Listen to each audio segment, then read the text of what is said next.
Hello, family. G'day, guys.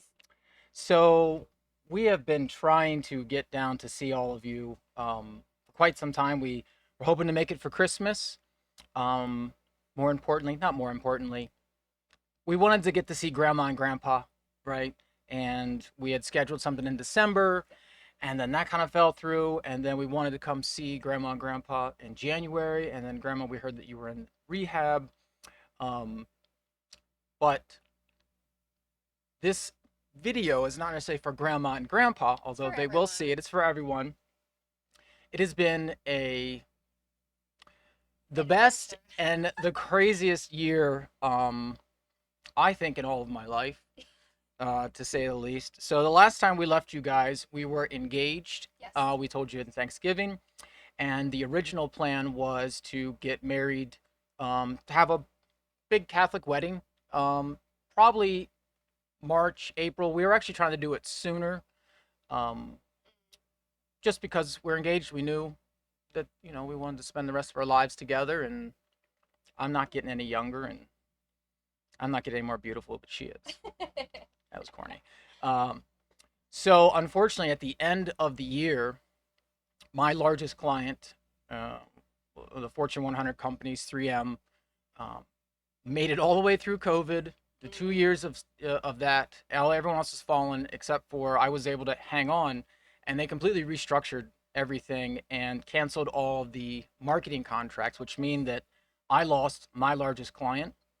Um, if we reverse a bit, I actually had Metacrist Media for about 10 years, and I actually sold it in 2020, 2 months 2 months and 11 days before COVID hit. COVID actually came on March 11th, my birthday, 2020. And I had sold my company. Uh, just my business partner and I were just opposites are great. And there just came a time after a decade that I couldn't move forward with what I wanted. So he wouldn't sell me the company for less than a bunch of money. So I said, look, I'll sell you the company. I'll retain the largest client, and we kind of did that, and that was great for 2 years, except for when they canceled the contract, which came out of nowhere. I mean, was really doing great work for them, great results, and so what that did was created a domino effect of things. We also have Heather's flight because she was here um, on a visa. And because of COVID happened in 2021, Australia was still forcing people Yeah. to get the vaccine if you're coming in of Australia. And then once she was in, she couldn't leave. So we had originally booked a return ticket because when she Yeah. came over, there was no Yeah. saying that we were going to get married or anything. No. It We was had to see um, how we would be together in obviously real life. And then yeah, I had the tickets booked. The airlines cancelled the tickets. There was no way for me to get home as well. It was just a schmozzle. And once I left the country, I wouldn't have been able to get back in probably for a good 2 years, 3 years actually. So it was a whole thing. right. And that was after I proposed and Yeah, after you guys saw her. And the ticket was that was for in January, that. Well, they saw you in in December.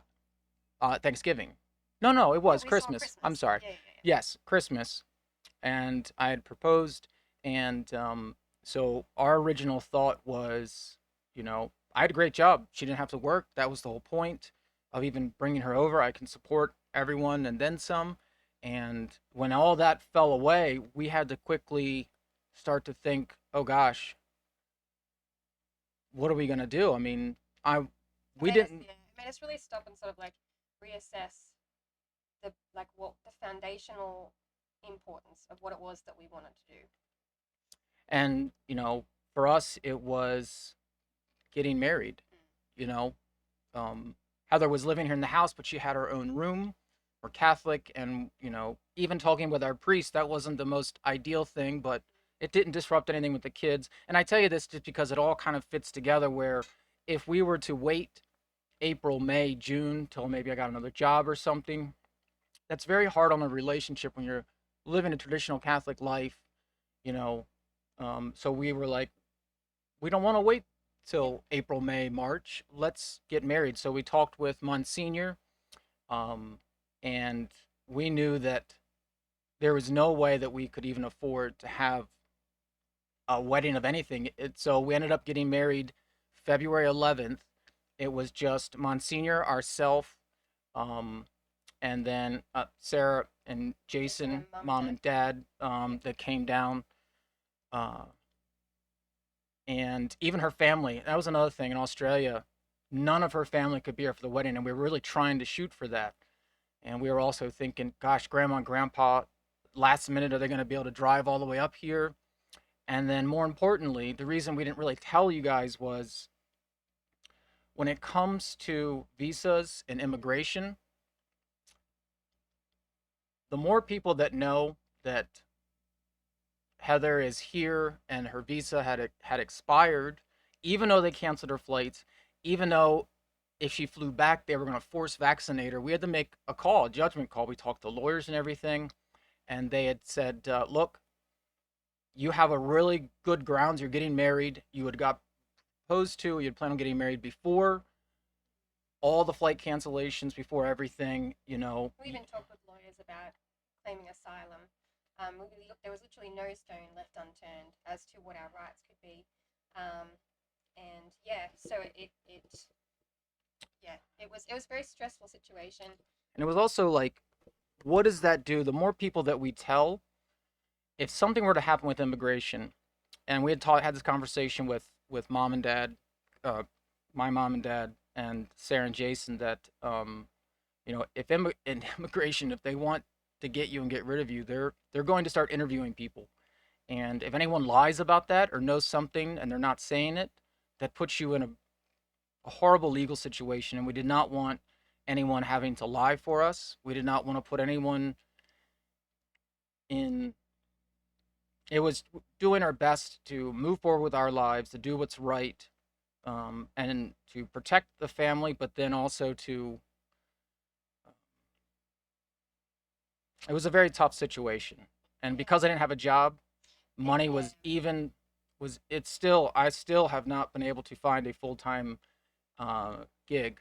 I'm doing a lot of yeah. volunteer work and helping elderly and neighbors and stuff who can't afford construction work. I've been doing a pay whatever you feel is fair for the last year, and God has provided for us, but it's been very tough. So we couldn't even have had a, hey, let's do something in April, bring everyone together. Originally, yeah, originally I had said to Crystal, it was like, it would have been awesome to do the whole like spring reception, where you kind of like did the whole thing, but that just wasn't on the cards for us this year.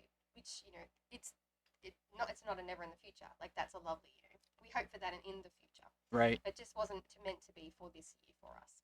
And so we had to kind of make a judgment call here, you know. So we knew you guys love us, and you would forgive us. Um, we wanted to have a big wedding, just absolutely couldn't do it. Scraped together everything we could, sold a bunch of stuff, Yeah. um, and so we did get married. Now we had planning on like telling everyone like, hey, when we wanted to wait a few months, talk to the lawyer, and we felt like maybe around June or July, once the paperwork and stuff got rolling, that we could tell everyone without putting anyone in like, An awkward position. yeah. So that things changed again. I married February 11th, and let's preface this by saying that Heather has endometriosis. I have stage 4 endometriosis, which is like, it's called deep infiltrative endometriosis. It's a frozen pelvis, basically, um, along with something called Hashimoto's disease, which means my thyroid doesn't work properly. Both those things basically mean that kids would be We knew that. high. Yeah, Chris and I I knew knew that coming when we in, came over, it wasn't probably going to be a possibility for us. and if it was, the possibility of that pregnancy coming to full term Is was even very, very low. less than, we're talking like 5% chance or less. So you might have already guessed it, but in June we found out that we were pregnant, and so now we're like, okay, so we're telling everyone that we are going to be married, but the all of the green cards, all of the immigration stuff is 18 months At least. at least, no matter which way we did, whether it's a student visa or it's asylum or it's we're married, it's like the entire government has completely just shut down. and I lost my job, and the minimum was $5,000 for them even to get started on the paperwork. So we're like, now we really can't say much to anyone. Matter of fact, there are still people that are our friends who we haven't really said anything to. We now have to because Yeah. we're pregnant. Um, but we didn't let anyone know that we were pregnant until we went through the what 3 month mark. Oh yeah. Yeah. And even Yeah. Even then, then. by the way, the doctors it's a miracle that Heather is even pregnant. It's a miracle that the baby is completely healthy. It's a miracle that it is in the top 67th percentile in weight and heartbeat. And we kept it close to the chest because with all pregnancies, You just don't know what could happen. yeah. And so we actually had to extend that even more Yeah. um, But because at any time, we have made it to 33 weeks, which in itself is a is a miracle. even the doctors, after So her describing yeah. what it is, have not.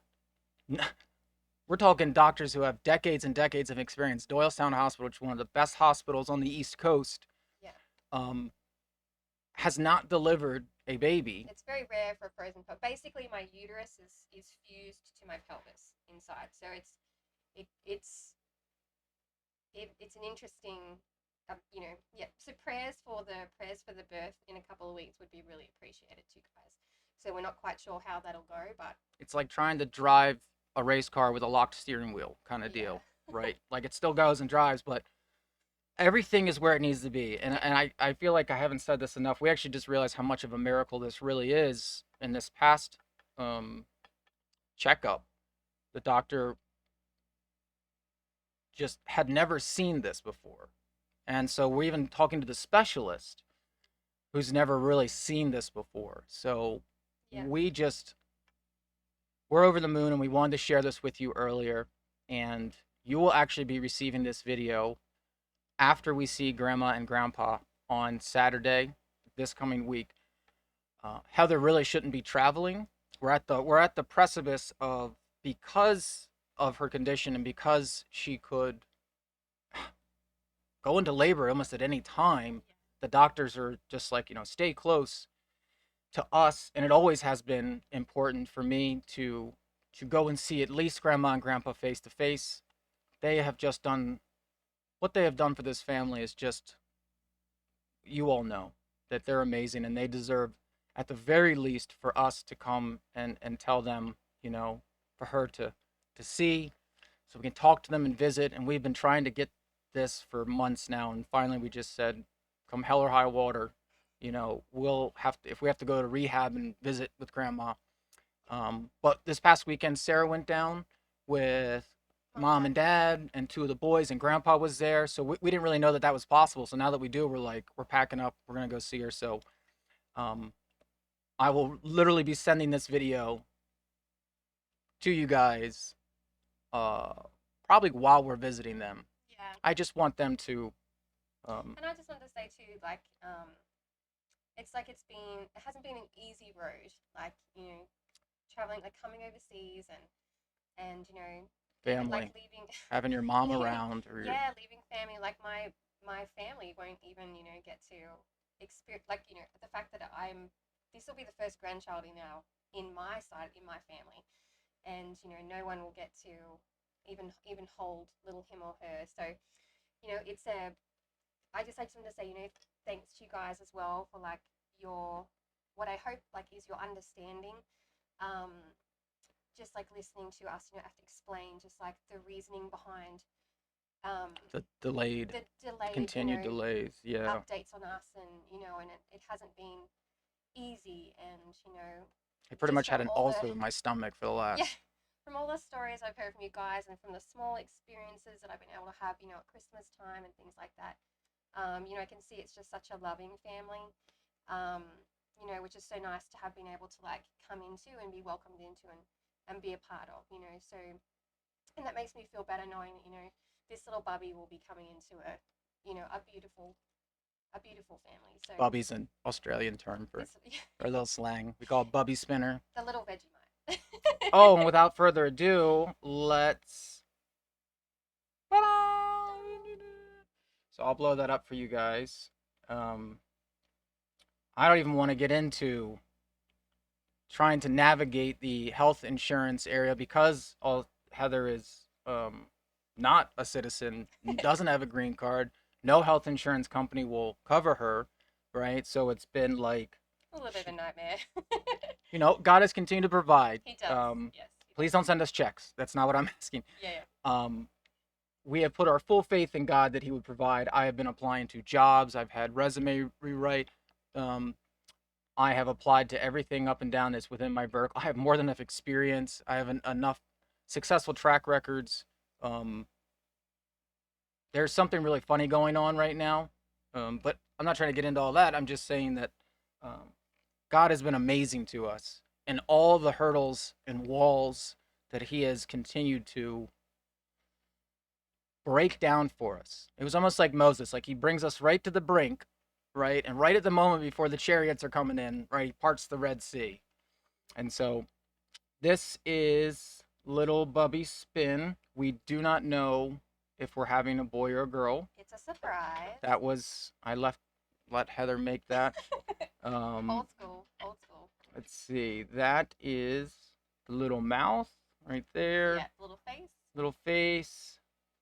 That looks like I guess the umbilical cord. umbilical cord. Let's see. Where's And then that's. Oh, here's a good one of the little nose. And whoever he or she is, They're very active. very So active. they're like they're going to be a footy player or something. They got good genes. So Uh, they're definitely healthy and kicking. So so now that everyone kind of has a heads up about this, when I post this video, I gotta figure out how I'm gonna do it. You guys watch it. Please only share this video with those in our family, like whoever would show up at Christmas or Thanksgiving, right? I'll make sure everyone gets it. Um, and then once everyone's watched it, I'm actually going to take it down. Just just to be honest. I just don't trust what whatever our government's going through right now. It's for safety reasons. But you guys will know, and we will keep everyone updated. I'll get a nice family chat. I think we have a few of them on text, and so what I'll do is each week, every other week, right? I'll just give a sit rep on things are going well. Yeah. I know Just Sarah and Trisha, and we've all had kids before. This is just a very, very unique Yeah, miracle and I'm situation. 40, you guys. Yeah. So not only like everything else setting, this will be my first baby at 40. Um, so yeah, so just prayers. I'm just asking God that I'm able to keep little Bub inside till at least the 37-week mark, which is with my situation, that's sort of we usually tend to go early, like the 34-week, 35-week mark is quite common. For like I said before, like frozen pelvises and a sustained pregnancy is a rarity. So yeah, so just prayers appreciated, and we'll keep everyone up in the loop. Also, good news is that because of COVID, Our Lady of Guadalupe had installed about $50,000 worth of live streaming software. So we were able to have our entire wedding recorded and saved. I didn't really know that that was going to necessarily happen um, until the moment that we got to the church. And so they like gave us a link, and then I sent it to her family, which was actually the wrong link. One of her brothers figured out how to do it. So at least her mom and her brothers and her dad were able to Yeah. watch the wedding. Chris's dad walked me down the aisle because obviously my dad and he wants me to be there. So that was really lovely. And even though it was simple, it was We didn't have heartfelt any and best beautiful. men or best or it Yeah. was Christopher and Evelyn. Christopher was on my side and Evelyn Yes. was on Heff's side. Yeah. We didn't have any friends come down. It was just It was heartfelt and super traditional, and Monsignor was amazing. He even said that um, when we talked about all of this, the living situation and what our intentions were, and her immigration and everything we just told you guys, Monsignor was like, look, I can tell that Heather's not just marrying you to get a green card here, but if anything happens, he said, you call me and I will marry you right then and there in the chapel here. Anything happens. And I just thought that was that was amazing too. So we love you all. Um, I think that's I That's the think update. that's the update. Um, and we're excited to see Grandma and Grandpa. We're gonna bring down Christopher and Evelyn, and we'll keep you guys updated. Thank you for the prayers, patience, the love, and hopefully we'll see you all soon.